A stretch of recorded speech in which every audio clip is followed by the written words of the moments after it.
Ευχαριστώ, κυρία Πρόεδρε, κύριε Υπουργέ, κυρίες και κύριοι συνάδελφοι. Ένα από τα βασικά μου ζητούμενα ως βουλευτής είναι να βοηθήσω την ελληνική οικογένεια που δοκιμάζεται ποικιλοτρόπως, ιδίως τα τελευταία χρόνια της κρίσης.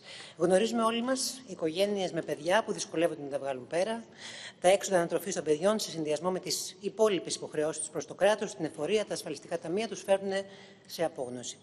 Αλλά και πολλά νέα ζευγάρια που, αν και θα ήθελαν να μεγαλώσουν την οικογένειά τους, διστάζουν να το κάνουν επειδή τα οικονομικά τους δεν τους το επιτρέπουν.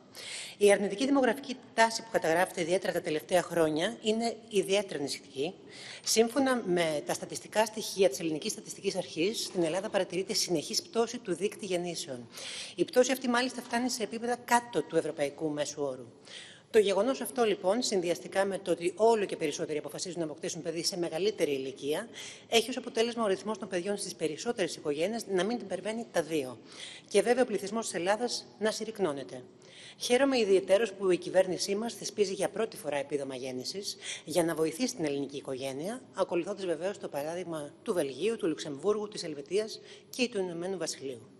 Το επίδομα αυτό ύψους 2.000 ευρώ, που θα χορηγείται οριζοντίως για κάθε παιδί που γεννιέται στη χώρα μας από 1η του 2020, αναμένεται να βοηθήσει πολλούς συμπολίτες μας και να αμβλύνει το μεγάλο δημογραφικό πρόβλημα της χώρας μας.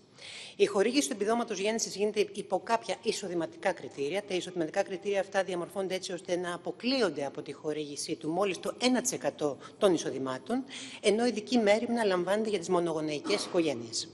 Το επίδομα δίνεται ακόμα και υπό την προϋπόθεση της μόνιμης και νόμιμης διαμονής στη χώρα και εφόσον ο ετών ή ετούσα είναι Έλληνας πολίτης, ομογενής αλλοδαπός, πολίτης κράτους μέλους της Ευρωπαϊκής Ένωσης, πολίτης κράτους που ανήκει στον Ευρωπαϊκό Οικονομικό Χώρο ή πολίτης της Ελβετικής Συνομοσπονδίας ή τέλος πολίτης τρίτης χώρας που έχει διαμείνει ήδη 12 χρόνια στη χώρα μας.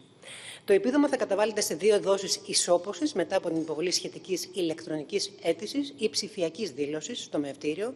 Δεν θα υπάρχει δηλαδή η συνήθις μέχρι σήμερα γραφειοκρατία στη χορήγηση επιδομάτων.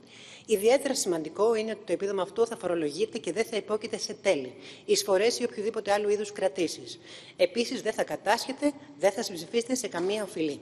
Είναι ένα επίδομα, λοιπόν, που προορίζεται να βοηθήσει την οικογένεια του νεογέννητου και οφείλουμε να διασφαλίσουμε ότι κανείς δεν θα στερηθεί αυτή τη βοήθεια για τους λάθος λόγους.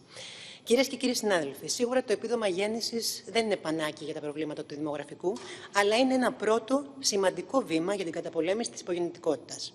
Ένα μέτρο που εντάσσεται σε ένα ευρύτερο πλαίσιο πολιτικής ενίσχυσης της ελληνικής οικογένειας και διασφάλιση ενός πιο ευίωνου μέλλοντος για τα παιδιά στη χώρα μας.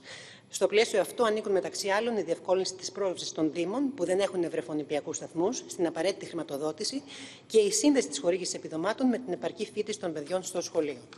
Με τη θέσπιση του επιδόματος γέννησης, η κυβέρνηση αποδεικνύει ότι αφουγκράζεται τα προβλήματα και τις ανάγκες των πολιτών και βοηθά την καθημερινότητά τους έμπρακτα, λαμβάνοντας απτά και αυτονόητα μέτρα ενίσχυσής τους, τα οποία δυστυχώς καμία προηγούμενη κυβέρνηση δεν είχε λάβει. Σας ευχαριστώ πολύ για τον χρόνο σας.